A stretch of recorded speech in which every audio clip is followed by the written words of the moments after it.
The other big story today, tens of thousands of healthcare workers are striking for a second day across the U.S. The union representing Kaiser Permanente employees authorized a 3-day walkout that began yesterday morning in several states and Washington, D.C. Among workers' demands are higher pay and more staffing. So for more on this, I want to bring in Justin Adams from CBS News Colorado. Justin, I guess you've been out there with some of those picketers. Colorado is one of the states where Kaiser employees are on strike. You've spoken to the people striking. What are they telling you?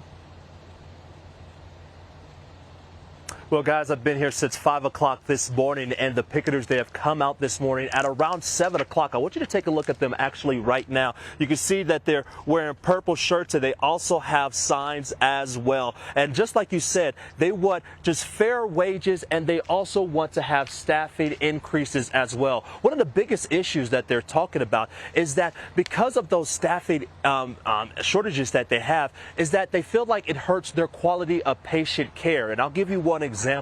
There was a young man who wanted to have a colonoscopy, and his appointment was set for March. He wasn't able to be seen until December. So those are one of the things that they want to have different. Obviously, those wage increases, but also to be able to make sure that people aren't waiting months in order to get that care taken care of for them. That sort of leads to my follow-up question in a way.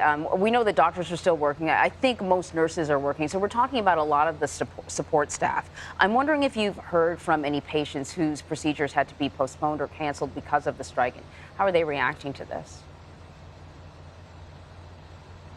Yeah, I mean, a lot of them, obviously, they have to, we have to go and move your appointment, or you have your appointment, like I said, with that man who had a colonoscopy in March. You have to go all the way to December. It really hurts you just in general, because you look overall and say, wait, I have to wait so long in order for me to go and get that care taken care of for me. Yeah. Well, on the other side is this. Let's say if they do have something, let's say a disease or something else is hurting them, well, then they won't be able to be seen for months. And what the thing is that the workers want is they want to be able to have those appointments in 6 weeks, not in that long time that they had that we just talked about. I mean, it's not an unreasonable thing to ask for. How is Kaiser Permanente responding?